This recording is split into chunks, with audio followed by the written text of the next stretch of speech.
Hello, bienvenue sur cette nouvelle vidéo du Deck Builder.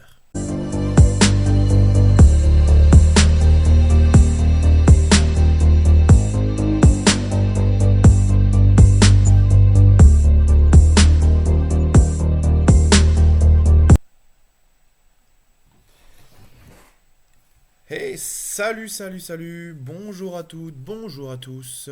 Aujourd'hui, focus, faction rouge. Comme vous pouvez le voir, j'ai déjà les cartes qui sont là. Alors, je le répète, elles sont pas toutes là, mais on en a quand même quelques-unes à checker.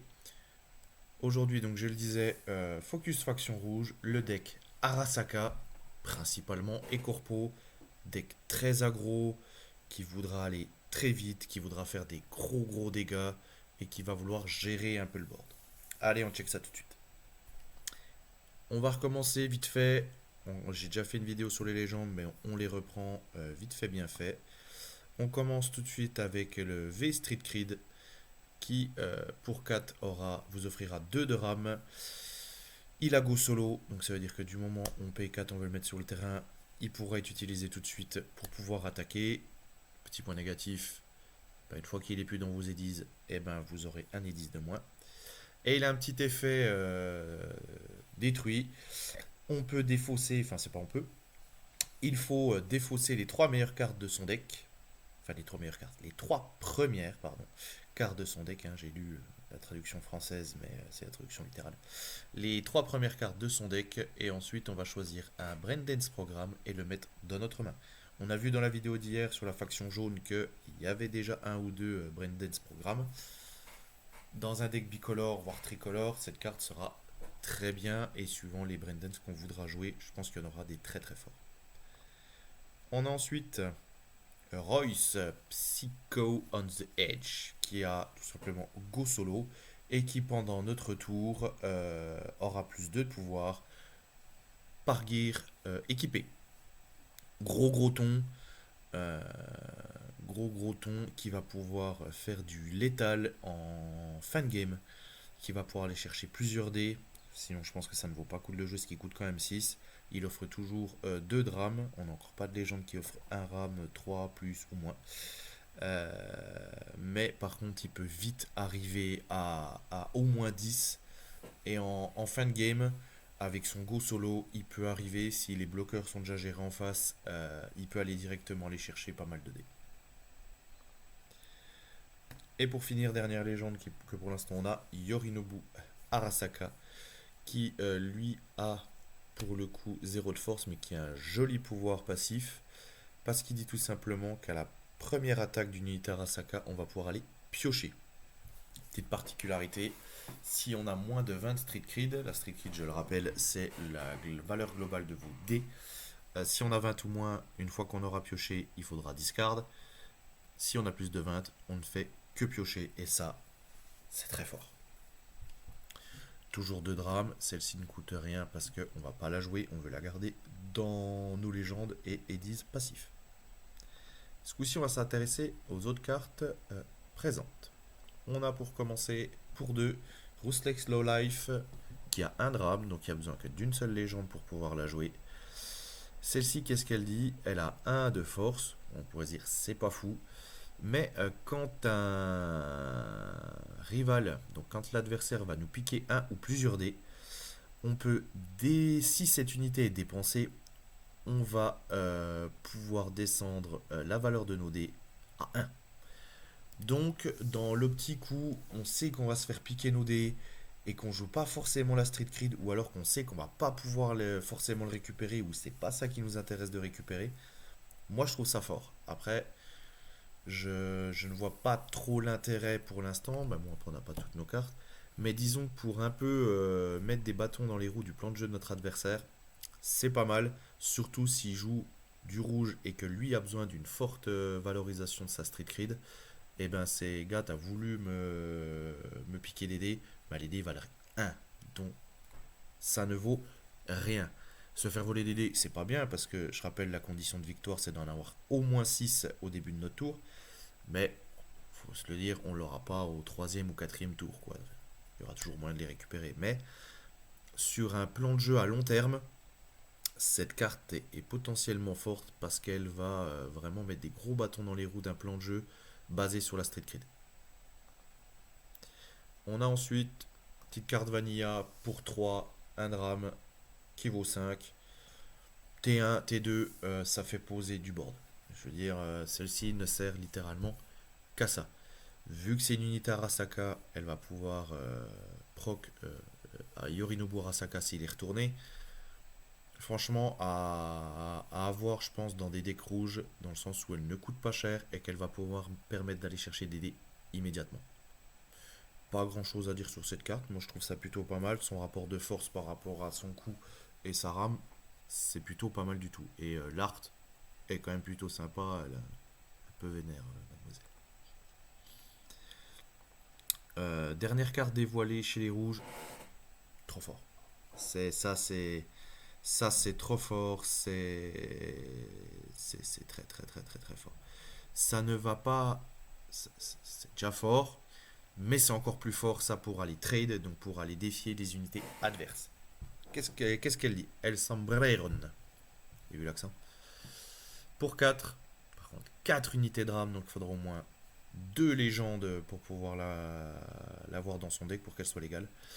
Euh, en cas d'attaque, quand on va combattre une unité ennemie, on double sa valeur d'attaque. Donc, si on n'attaque pas d'unité ennemie, c'est une carte qui vaut 4. Donc, qui va quand même pouvoir aller chercher les DD si on ne sait pas, si on ne fait pas bloquer. Mais par contre, pour aller chercher les gros tons adverses, il suffit qu'on ait un petit Giroud 2 et ça peut tout de suite devenir une 10-12 pour aller trade les gros tons en face. Et ça c'est plutôt pas mal. C'est, c'est pour moi un anti-bet pour ceux qui ont joué à Magic, mais en unité quoi. Elle reste sur le terrain et elle est là vraiment principalement pour aller chercher les unités adverses. Et s'il n'y a pas d'unité adverse, elle va pouvoir aller chercher des dés tout simplement. Ensuite, nous avons pour 4 2 drames, Kerry, Eurodyne. Qui dit quoi? Il a 3 d'attaque. Donc ça, on pourrait se dire, franchement, c'est un peu cher payé pour sa valeur d'attaque. Mais, si on la laisse sur le board et qu'on n'attaque pas avec, mais plutôt qu'on veut utiliser son pouvoir, il suffit de la taper. Et si on a un dé à valeur maximum, donc je veux dire T2 ça se joue littéralement T2. Au T3, si on se fait pas voler de dés, on a un petit dé, je veux dire si on a eu de la chance au dé ou si on a réussi à voler des dés à valeur max, celle-là n'attaquera pas. Bon, vous la tapez et vous piochez deux. Pour moi, indispensable. C'est tellement fort qu'elle coûte 4. Et c'est un peu le problème, c'est-à-dire que celle-ci va se jouer en 2 temps. Le défaut de vraiment principal de cette carte, c'est que elle vous coûte 4 et elle ne fera rien autour autour d'invocation. Par contre, si vous avez la chance, parce que là pour le coup je trouve c'est plutôt une forme de chance si vous jouez deuxième. Je vous rappelle que quand vous jouez deuxième au premier tour, vous avez 4 Eddies. Vous avez ça en main. Moi franchement je joue tout de suite. Il ne sera pas défait par une unité adverse car il sera relevé. Donc ça veut dire que potentiellement au deuxième tour, vous pouvez tout simplement le taper et déjà piocher 2 cartes. C'est sa grosse valeur. Par contre, c'est du early games. Je veux dire ça en late game, c'est peanuts. Vraiment, ça va plus vous handicaper qu'autre chose. Parce que c'est une 3 pour 4, c'est pas fou. Par contre, en early games, vous l'avez T1 deuxième joueur, indispensable. Vraiment, je trouve ça indispensable. Ensuite, nous avons pour 4 2 drames Meredith Stout, donc qui est une corpo de chez Militech. Toujours 3 pour 4. Donc là, pour le coup, pareil, très cher pour ce que c'est niveau valeur de force. Mais par contre, c'est des cartes. Au final, je trouve que Warco, pour le coup, a fait un boulot monstrueux. Je trouve que les game designers ont un talent monstrueux. Ils arrivent vraiment à trouver pour moi l'équilibre parfait entre ta carte vaut cher. Certes, quand tu la joues, elle ne fait rien. Par contre, pan, je te balance un pouvoir de ma boule sur le long terme. C'est là où, pour le coup, ceux qui pensaient que le T1 était. Enfin, le T1, pardon. Le 7-1 était très simple. Non. Non, non, non, non. Il y a une vraie profondeur quand on regarde la carte qu'on a vue avant et cette carte-là. Je vous explique pourquoi. Parce que ça dit quoi? Quand votre adversaire va baisser la valeur de vos dés d'au moins un ou plusieurs dés. Donc, si on prend la traduction littérale française, c'est quand un concurrent baisse la valeur de votre dé. Donc, le même effet qu'on a pu faire tout à l'heure avec la carte pour 1. Et ben on peut aller chercher notre défaut et mettre une carte dans sa main. Franchement, ça impose aux joueurs de dire tiens, tu veux aller mettre des bâtons dans les roues de mon plan de jeu, pas de problème. Il y aura une compensation. Je trouve ça vraiment très fort. Ça impose en fait le deck rouge. Maintenant qu'on voit un peu les cartes, c'est un peu le même principe que le deck jaune. Il y a des gros tons, il y a des cartes simples, mais on peut avoir une vraie profondeur et aller chercher des gros combos dans le cas où on a un gros gars aggro, gros gars, mesdemoiselles aussi, hein, on a un adversaire, je vais être plus généraliste, où notre adversaire veut tout de suite aller nous embêter. Et ben il y a certaines cartes qui vont permettre de dire ok, tu m'embêtes pour le moment, par contre regarde, je suis en train de me faire une main de fou, tu veux être agressif, tu veux prendre en early game ce DD tout de suite, il n'y a pas de problème, vas-y, moi je me fais une main, puis après je déroule. Ça fait maintenant donc 2 factions qu'on regarde. Demain et après-demain, on fera les autres factions. On regardera ce que ça dit. Mais pour l'instant, deck jaune, deck rouge, c'est vas-y, fais-toi plaise, on verra ce qui se passe après. Ensuite, nous avons pour moi une des cartes les plus fortes des decks rouges, parce que celle-là, elle va pouvoir bien embêter l'adversaire. Pour 6, 4 de rame. Donc ça raconte quoi pour 6, 4 de rame? 2 légendes obligatoires pour pouvoir la jouer. Par contre, quand elle est jouée, ce petit Armored Minotaur, si on a au moins 12 de Street Cred ou plus, elle arrive en jeu, vous pouvez foutre à la benne une unité adverse qui vaut 5 ou moins. Et ça, banger, banger absolu. Il y a une petite condition, hein, petite, pas des moindres, il faut quand même au moins avoir 12 de Street Cred. Mais je veux dire, ça peut aller trade des belles cartes en face. Très simple, c'est juste sous condition. Sous condition, mais si la condition est remplie, ça vaut 6. Donc je veux dire, le jour où elle est jouée, vous pourrez rien poser de plus, potentiellement. Par contre, dans le cas où vous avez quand même pas mal de dés, ça peut, en toute fin de game, si vous savez que c'est le dernier tour de votre adversaire, enfin, votre dernier tour à vous, et que l'adversaire jouera le dernier tour derrière, ça peut permettre d'aller chercher des unités qui bloquent en face. Enfin, je veux dire, il y a plein de stratégies. Vous pouvez aller enlever, même si c'est une unité qui vaut 1 ou 2, mais d'aller chercher un bloqueur et de l'envoyer directement à la défausse, ça peut vous permettre d'aller chercher les dés de votre adversaire. Ou alors vous savez qu'il a un gros ton en face qui va aller vous chercher des dés à son tour. Bon, vous lui mettez dans sa défausse. Je veux dire, il ne pourra pas l'utiliser le tour d'après, donc il ne pourra déjà pas aller vous chercher des dés avec cette carte-là. Cette carte Armored Minotaur, elle va être indispensable dans les decks full rouge ou bicolore, et c'est trop fort. Je veux dire, c'est très fort. Et quand on va avoir l'ensemble des cartes, on va tous tryhard le jeu, et qu'on va savoir en face, le mec joue 2 légendes rouges, moi je peux vous assurer que cette carte-là, il va forcément la jouer, ou au moins l'avoir dans son deck. Donc va falloir tourner autour. Et aller plus vite que lui. Nous avons premier gear, Mantis Blade. Pour un drame, donc une légende, très simple, plus 2 à une unité. On repense au Sombreron de tout à l'heure. Vous lui mettez celle-là, donc il passera à 6, si je ne me trompe pas. Donc ouais, il passera à 6, et s'il attaque des unités rivales, du coup il attaque à 12. Pour une carte pour 1. Donc je veux dire, vous avez un plan de jeu. Bon, celle-ci va au départ, vous l'avez en tout début de game, va surtout vous servir à faire des eddies. Mais je veux dire, en mid-game et en late-game, vous avez votre Sombreron de poser, vous chopez ça. Si votre Sombreron est déjà sur le terrain, que vous avez besoin d'aller chercher des unités ennemies, d'aller le remettre sur le nez, vous lui mettez ça. Au final, s'il veut attaquer, c'est pas une plus 2, ce sera une plus 4. Donc pour moi, rajouter un gear à plus 4 à Sombreron pour 1, très fort. Ensuite, nous avons Satori pour 2. 2 drames qui peut se mettre en Eddies, c'est un gear. Est-ce qu'on veut la mettre en gears ou pas? Pareil, en early game, oui. En fin d'early game, mid game, si une unité gagne un combat contre une unité ennemie, donc on repense à notre Sombreron qui veut aller absolument chercher les trades, donc il veut absolument les foutre sur la gueule des ennemis. Celle-ci, ce sera pas une plus 1, ce sera une plus 2. Et si elle gagne le combat, elle pioche. Elle fait piocher. C'est trop fort. Je veux dire, c'est trop fort. Donc très très bonne carte, très bon gear. Et là, va falloir réfléchir, est-ce qu'on la met en Eddies ou est-ce qu'on la garde en main? C'est là toute la profondeur aussi du jeu. Je veux dire, il va falloir choisir un archétype. Et là, ça va être le deck build qui va choisir. Cette carte-là ne sera pas dans tous les deck builds.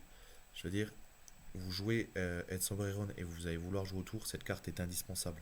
Vous ne jouez pas Sombreron, je ne sais pas si c'est forcément utile parce qu'il y a d'autres manières de piocher chez les rouges.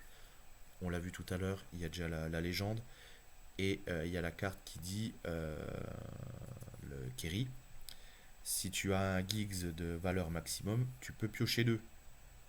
Va vraiment falloir choisir son archétype, tout simplement parce qu'on ne pourra pas mettre toutes les cartes qu'on veut. Mais ça offre plusieurs solutions et c'est quand même très intéressant. Moi qui étais premier à râler sur le fait qu'il n'y ait que 140 cartes dans le set 1, je trouve toujours que c'est très peu. Mais au final, toutes les cartes qu'on a dévoilées ont une utilité pour l'instant. Et ça, c'est très très très très appréciable. Je rebaisse mon chapeau au game designer de chez Wetco. Franchement, les gars, bravo. Gros bravo. Et dernière carte pour l'instant, des rouges. Donc un programme qui coûte 2, un drame. Qu'est-ce qu'elle fait? Ça peut paraître pas foufou, ça n'a besoin que de 1 drame, donc c'est que c'est pas forcément très fort. Eh ben non, moi je trouve ça monstrueux. Je trouve ça monstrueux parce que ça va permettre de faire des énormes combos. Parce que pour 2, on peut la mettre en Eddies. L'assemblée industrielle ou l'assemblement industriel, Industrial Assembly, quel accent anglais, hein, je fais l'accent du sud, l'accent comment? L'accent latino et l'accent anglais, franchement, j'en vois. Hein. Qu'est-ce qu'elle dit? On va augmenter un Giggs allié de 4. Donc on va augmenter la valeur d'un dé de 4. Et si on a de 7 Street Cred ou plus, draw a card, donc piocher. Franchement, on peut dire ouais, pas ouf. Bah si, c'est ouf. Avoir 7 de Street Cred, franchement, c'est facile. Je vous la remontre. Vous avez celle-ci posée T1. T2. Vous jouez l'assemblement industriel. Vous augmentez la valeur de 4 de l'un de vos dés. Admettons, vous n'avez pas 7 de Street Cred. Vous avez joué votre petit dé, le dé de 3. Ouais, le triangle. Le dé de 3. Pas très utile d'augmenter de 4 un dé de 3. Bah en fait si, avec l'assemblement industriel. Vous augmentez de 4. Admettons, vous avez pas 7 Street Cred ou plus.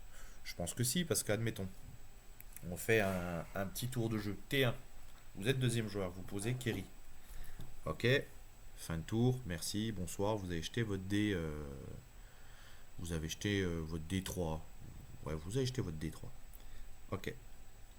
Votre adversaire va certainement poser des unités en face, va aller faire des choses. Ok, pas de problème. Admettons, deux cas de figure. Il vous allait voler votre D3. Ça fait chier parce que ça empêche votre super plan de jeu de draw. Mais admettons, il vous l'a pas volé. Il vous l'a pas volé, donc vous avez votre D3, qu'elle soit à valeur maximum ou pas. Vous jouez assemblement industriel. Avant, par contre, de jouer, de draw, tout ça, d'étape, vous avez lancé votre D6. Votre D6, allez, on va partir sur le principe qu'on n'a pas de bol. Il fait 1. Il fait 1, donc vous avez allez, entre 2 et 4 de Street Cred. Vous décidez de jouer assemblement industriel. Moi, je vous conseille d'augmenter la valeur maximale de votre D3. Vous augmentez la valeur de maximum de votre D3. Vous avez en tout 4 de Street Cred. Je vous rappelle que votre D6, ça fait 1. C'est pas grave. Vous avez un D à valeur max. Vous tapez votre Kerry Eurodyne et vous draw 2. Et draw dans un 7-1, on le rappellera jamais assez, c'est le plus important. La draw, c'est le plus important. On va avoir tous tendance, enfin tous, beaucoup vont avoir tendance à vouloir avoir des unités. Et il va falloir vraiment bien gérer la proportion de gear et de programme à mettre en Ediz. Parce que sans Ediz, on ne peut pas jouer de cartes. Là, ça vous permet d'aller chercher les cartes dans votre deck. Et dans le cas où vous avez un peu plus de chance au dé, non seulement vous avez la possibilité de draw 1, donc de piocher 1 si vous avez 7 de Street Cred en plus, mais je vous conseille toujours d'augmenter la valeur max d'un de vos dés. Parce que si elle atteint la valeur max, cette carte fonctionne. Et vous allez chercher vos cartes. Vraiment, le early game, c'est préparer la game. N'allez pas tout de suite chercher à dire il me faut des unités à bas coût parce que... Alors, ça dépend. Toute proportion gardée. Je pense qu'il y a un archétype qui va vouloir aller mettre plein de petites unités pour aller à chaque tour aller chercher l'idée de votre adversaire. Ça va être un plan de jeu qui peut être très très fort. Mais il va falloir aussi que ces personnes-là aient assez des 10 pour pouvoir jouer leurs cartes. Et à force de poser plein d'unités, ils vont se retrouver à poil.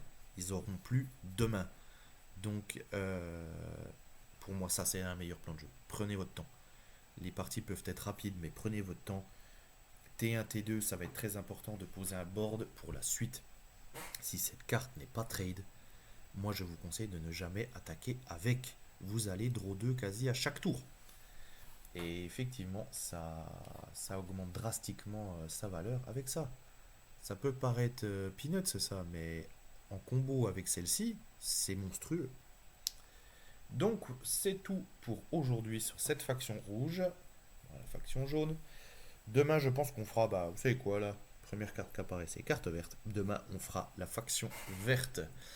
N'hésite pas à liker, n'hésite pas à partager, n'hésite pas surtout à commenter et encore plus si tu n'es pas d'accord avec moi, si tu as besoin d'une clarification de règles ou si tu n'es pas d'accord avec ce que je dis.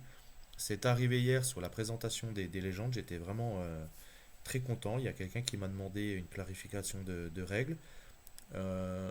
Ça m'a permis de lui expliquer et il a tout à fait compris. La deuxième, c'est qu'il n'était pas d'accord avec moi sur le Redivis Legend.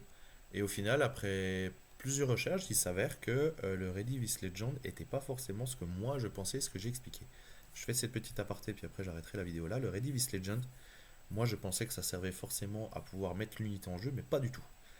Pas du tout. Le Redivis Legend te permet surtout d'utiliser 2 fois la légende en tant que Ediz.